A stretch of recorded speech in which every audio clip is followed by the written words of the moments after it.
ಒಂದು ದೂರದೃಷ್ಟಿಯ ವಿಕಸಿತ ಭಾರತ 2047 ಅದರ ಅಡಿಗೆ ತೆಗೆದುಕೊಂಡು ಹೋಗುವಂಥ ಒಂದು ಅಭಿವೃದ್ಧಿಯ ಪರವಾಗಿರುವಂಥ ಒಂದು ಬಜೆಟ್ಟು.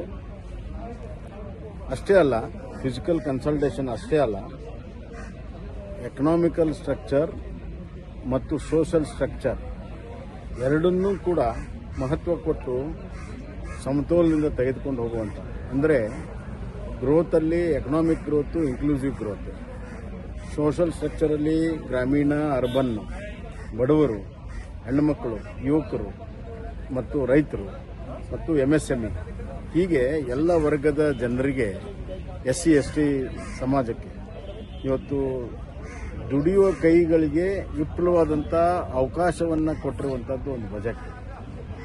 ಅದಲ್ಲದೆ ಟೆಕ್ನಾಲಜಿಗೆ, R&Dಗೆ ಕೊಟ್ಟಿದೆ. ವಿಶೇಷವಾಗಿ ಅಗ್ರಿಕಲ್ಚರಲ್ಲಿ ಆತ್ಮನಿರ್ಭರ ಮಾಡುವಂಥ ಕೆಲಸ ಮುಂದಿನ 5 ವರ್ಷದಲ್ಲಿ ನಾವು ಯೂರಿಯಾ ಗೊಬ್ಬರ ಇರ್ಬೋದು, ಅಥವಾ ನಮ್ಮ ಬೀಜಗಳಿರ್ಬೋದು, ಅಥವಾ ನಮ್ಮ ಪಲ್ಸಸ್ಸಲ್ಲಿರ್ಬೋದು, ವೆಜಿಟೇಬಲ್ ಫ್ರೂಟ್ಸಲ್ಲಿರ್ಬೋದು, ಸಂಪೂರ್ಣವಾಗಿ ನಾವು ಸ್ವಾವಲಂಬನೆ ಆಗುವಂಥ ಒಂದು ಬಜೆಟ್ಗೆ ಒಂದು ಬಹಳ ಮಹತ್ವದ ಹೆಜ್ಜೆಯನ್ನು ಇವತ್ತು ಅದಿಟ್ಟಿದೆ. ರೂರಲ್ ಕ್ರೆಡಿಟ್ ಸಿಸ್ಟಮ್ಗೆ ಭಾಳ ಒತ್ತು ಕೊಟ್ಟಿದೆ. ರೂರಲ್ ಕ್ರೆಡಿಟ್ ಸಿಸ್ಟಮ್ಗೆ ಭಾಳಷ್ಟು ಒತ್ತನ್ನು ಕೊಟ್ಟಿದೆ. ಈ ಒಂದು ರೀತಿಯಲ್ಲಿ ಹಳ್ಳಿಗಾಡಿನಲ್ಲಿ ಹೆಚ್ಚಿನ ಉದ್ಯೋಗ ಅವಕಾಶ, ಸ್ವಯಂ ಉದ್ಯೋಗ ಅವಕಾಶ ಮತ್ತು ಹಳ್ಳಿಗಳಿಂದ ಶಹರಕ್ಕೆ ಏನು ವಲಸೆ ಹೋಗ್ತಾ ಇದ್ದಾರೆ ಅದನ್ನು ತಡೆಗಟ್ಟೋದಕ್ಕೆ ಒಂದು ದಿಟ್ಟ ಕ್ರಮ ತೆಗೆದುಕೊಂಡಿದೆ.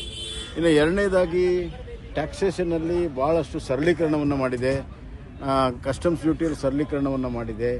ವಿಶೇಷವಾಗಿರುವಂಥ ಕ್ಯಾನ್ಸರು ಮತ್ತು ಎಲೆಕ್ಟ್ರಾನಿಕ್ಸು ಮತ್ತು ಮೆಡಿಕಲ್ ಸೈನ್ಸು, ಆಮೇಲೆ ಆರ್ಟಿಫಿಷಿಯಲ್ ಇಂಟೆಲಿಜೆನ್ಸು, ಈ ಥರ ನವ ಉದ್ಯಮಿಗಳಿಗೆ, ನವ ತಂತ್ರಜ್ಞಾನಕ್ಕೆ ಬಹಳಷ್ಟು ಒತ್ತನ್ನು ಕೊಟ್ಟಿರುವಂಥ ಒಂದು ಬಜೆಟ್ಟು ಅಂತ ನಾನು ಹೇಳಕ್ಕೆ ಇಚ್ಛೆಪಡ್ತೀನಿ. ಸರ್, ಈಗ